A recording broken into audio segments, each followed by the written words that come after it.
Hey everybody, Mike here, and today we're going to talk about something a little different about how I learn software topics. So if you guys haven't seen my tweet thread or my Medium article about this, I just go over some key things as they relate to learning new software things.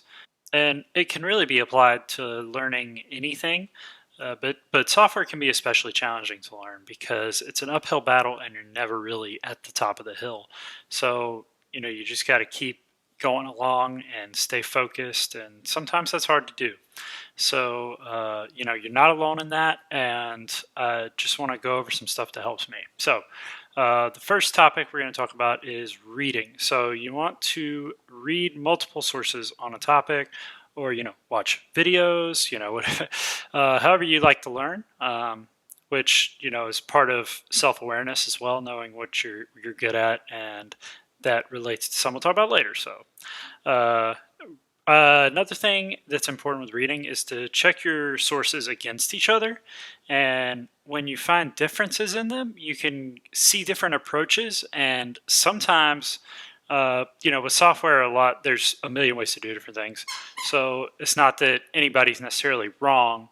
It's that one way may be more efficient than the other, or one person may be totally wrong. I mean, honestly, it happens. I've come across it. And then you also want to, in that same vein, find the most reputable source. So, like a Medium blog with a stranger versus, the Stanford iOS dev course. Which one are you going to take? I think I'm going to take the Stanford one because, and not just because it's like, that's part of the establishment or whatever. Like it's because it's peer reviewed. Like these people are paid handsomely and are vetted as well to produce quality work. So you want to, I guess, learn from people that have more skin in the game, that they really want you to learn. They're really incentivized to do so. So and when you're reading, sometimes you're going to lose your attention, and that happens, especially if you're reading for a long time, just sitting there trying to focus on the same thing, and you feel yourself start to trail off. Uh, Here's the thing: stop reading. It's not productive to keep reading, and then especially if you don't go back and read it again, the parts where you trailed off, because you basically didn't read it. I mean, if you weren't focusing, you didn't read it. So what I like to do is to go watch an episode of something on Netflix, or play a video game, or play with my dog or something for a little bit. If you have to really cram for something, you need to study for it now, still take like a 5 minute break. Maybe do something less than an episode of something, like just something that'll take your mind off it so that you can focus yourself and be ready to come back to it. So next topic is writing. So taking notes essentially. And there's plenty of studies that say that taking notes will improve your memory retention. Preferably take notes in your own writing style if you have a certain kind of shorthand, like you're explaining it to yourself. The way I like to do it's like you're explaining it to a friend who's never heard the topic before. I don't know if you've heard, like, say an alien comes down from Mars, and well, obviously there's not aliens on Mars, but say an alien comes down from Mars and is like, teach me about closures, or teach me about what is an array. Uh, if you find a way to explain that to them that makes sense to you as well, that's going to be your best way to remember things. So for me, just anecdotally, I use blue ink and legal pads. So I have them right here. This is my blue pen and my legal pad. That helps me tremendously. I experimented with a lot of different things. So I'm also left-handed, so I hate spiral notebooks and three-ring binders. So no thanks. But you have to do something that works with you. So another thing is to read over the notes. Writing them just by itself will help you remember the information, but reading back over them over, not immediately after you write them, but I say like over the next few days or maybe a week from then, or if you have like a quiz, if you're in school, coming up to read a few days in advance, and to because the more often you do it, it's not necessarily that you focus in one time and read all of them, and that'll hold it in your memory. The best way to put things in your long-term memory is to read in chunks of like 20 to 30 minutes over a longer period of time. So that is how you get things into your long-term memory, where if you cram and you put it in your short-term memory, you could probably do good on a test. I mean, that's how I got through college, but but you're not going to remember it when you need it down the road. So just keep that in mind. Long-term memory greater than short-term memory. And then another topic is repetition. So that goes to the reading theme. It's basically the same thing. Read over your notes. Make flashcards. There's all those little tricks like that. Make mnemonic terms like King Henry died drinking chocolate milk for the metric system. Something like that, and just repeat it, write it down in different locations too, in different ways. Some people I know take notes on their computer and learn better. I don't. I can't do that. I don't know if it's like the blue light from the screen, or if I spend a ton of time in front of the screen already. Something, I don't know. But another way, the way I like to learn is to put it in implementation. So create a project where what you learned is like the main feature of it. So I don't know if you've noticed, my videos are a lot of that. So it has the benefit of teaching you guys, once I've mastered something, to teach you guys how to do it. And I found when I do that, it helps me just keep the topic fresh in my mind, and just repeating stuff over a long period of time will make sure that you can recall it like that. Like, you don't have to sit around and kind of Google search your brain for the answer if you've repeated it over and over a long period of time. So how do you keep your brain functioning at max capacity? That is the thing I want to get to next. And part of that is sleep. Probably the biggest part, honestly, judging from studies that I've seen. So they recommend 7 to 9 hours of sleep for the average adult.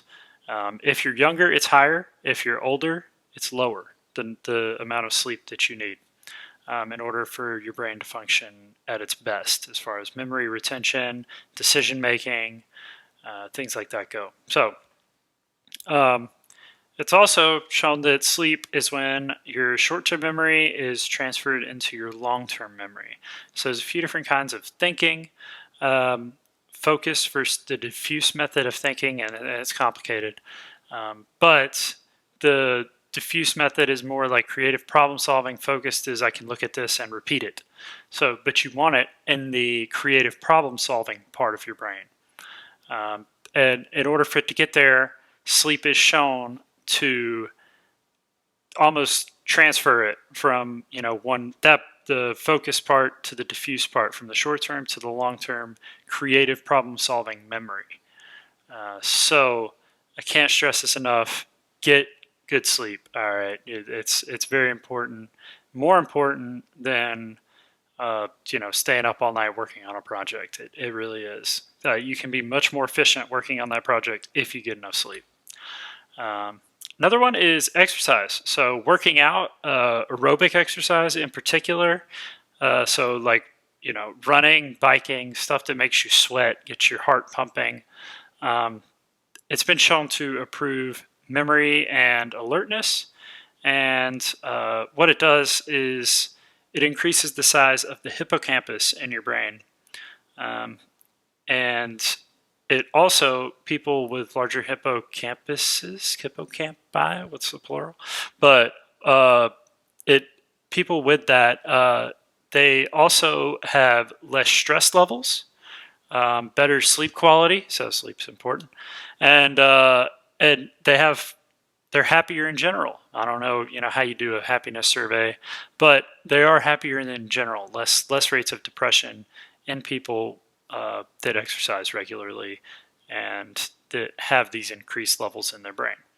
So, also something to think about. And if you're working to be a software developer, this is a really good industry to be in. Um, you can live a long time and you can enjoy some money that you've made. This is and it's the thing is, you make something. Even if whether you're an indie developer, if you're an indie developer, you make something and it's out there forever and making you money, or you work for a company and you save a lot of money because it's a high-paying job right now. So if you start exercising now, you're going to be healthy when you're 70 or 80, and you get to enjoy yourself instead of um, you know being being having dementia or being morbidly obese, things like that. Not saying that you can prevent that. That's not preventable yet, but uh, what you can do is decrease your chances of getting those things by exercising. So, obesity, I mean, you can straight up, as long as you eat healthy and exercise, you're not going to be obese. So, as unless you have like a serious, rare problem. So, that's exercise. And another one is mindfulness. So, one thing is that I did that helped me tremendously is I started meditating. So I use the Headspace app. You can use whatever you want. I'm not sponsored by the Headspace app or any meditation app. Um, if you have some kind of religious objection, that's great. I get it. Uh, but just be like mindful of your moods and thoughts. So like if you're studying and it's creeping in your brain like, oh, I'm not going to get this. Like I don't understand this. I'm stupid. It's like, you know, recognize that thought. Don't get mad at it. So what happens is when you say, "Oh, I don't understand this. I'm stupid," and then the other part of your brain comes in like, "Hey, stop that." You're having an internal conflict in your brain, and it only makes you more stressed. So uh, just kind of go with the flow. All right, I'm upset, but I don't think it's true when you really think about it. I mean, it's not true for 90% of people, probably higher, that you can't learn this stuff. So we've all been there. If you can grasp, you know, variables and constants and stuff, you can grasp more complicated topics. You just might have to study it more. So just be patient with yourself. Um, it Think about it like I like using the analogy of because I'm scared of like things that sting you, or I was scared in my childhood, but um, like wasps, bees, murder hornets, um, and so think of like if they land on you, you get all oh my god, and you start and you swipe, you hit it, it's gonna sting you. But if you just let it exist, let it go about its business and realize that you're not food, it'll go away. So you just be patient and don't create your internal conflict when you're having trouble studying. Um, and another one is self awareness related to mindfulness. Um, you got to reflect on who you are and how you learn and what you like to do. In a way, so I played sports in high school, so I have like a competitive streak. So I think about it. I like to gamify things. Like, okay, I'm gonna learn this topic, and then I can create a little project out of it, and then I'll reward myself by playing PS4 or something. But I don't get to do that until I'm done. So just like understanding yourself is another part of mindfulness. I put it under that category because it's uh, I my self awareness has gotten a lot higher since I started meditating. So that could be indirectly a result, but it's what happened for me.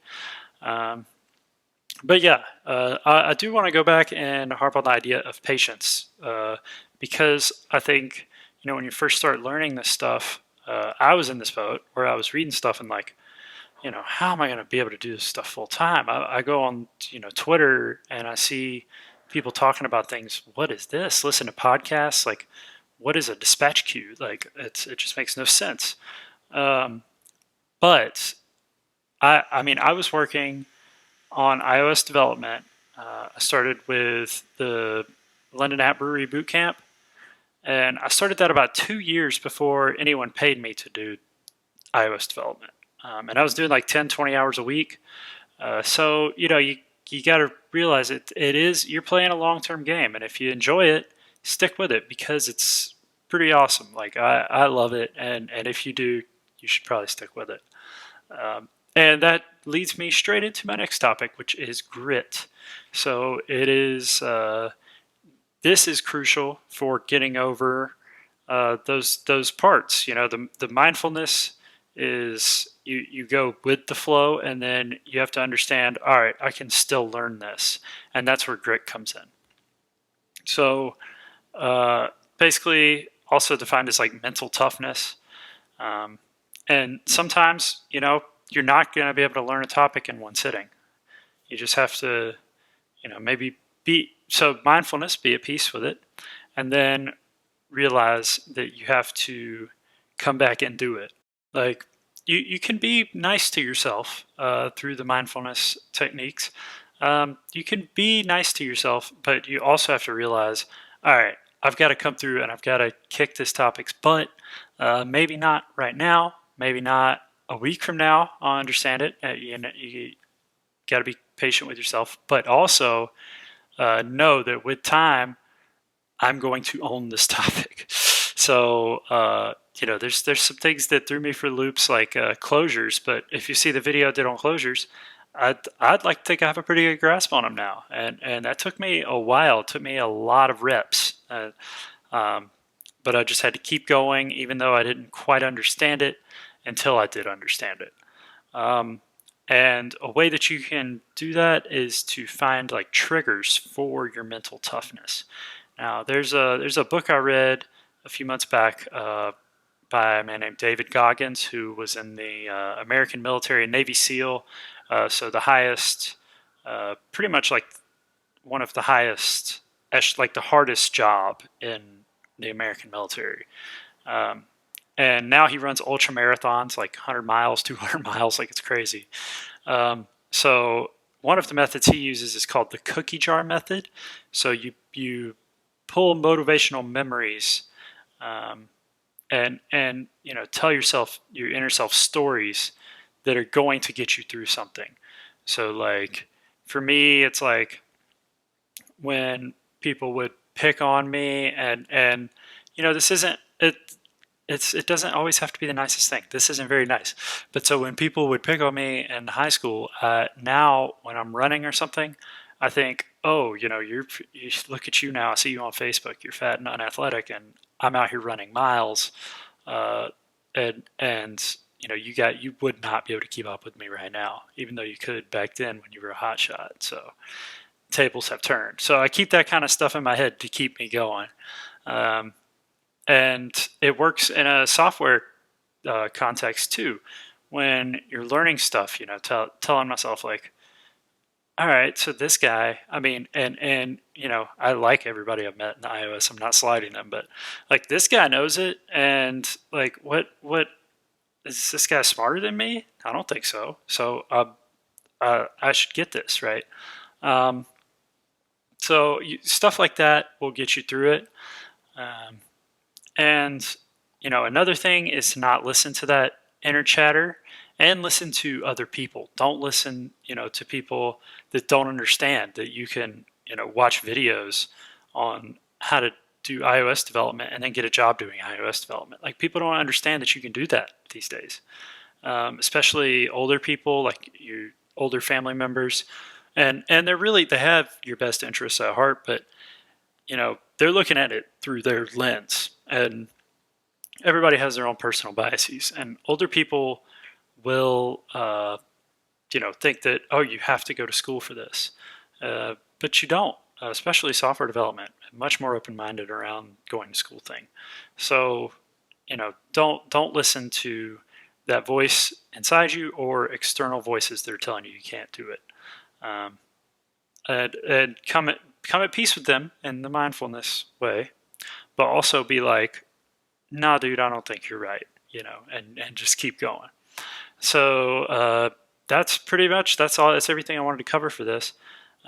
If you want to learn a little more about like the science of learning stuff, there's a course on Coursera called Learning How to Learn. Um, Again, not endorsed by them, not paid by them to endorse this. Just look it up and check it out. It's not a long course. It's was really informative for me about ways, actual studies that have found the best ways that people learn, and some of that stuff's in here. So thank them for that. But yeah, if you want to learn more, Google that and take it easy. We're in the middle of this coronavirus thing right now, as of what is this, end of May 2020. So I hope everybody's doing well out there, and have a good one. Enjoy yourself.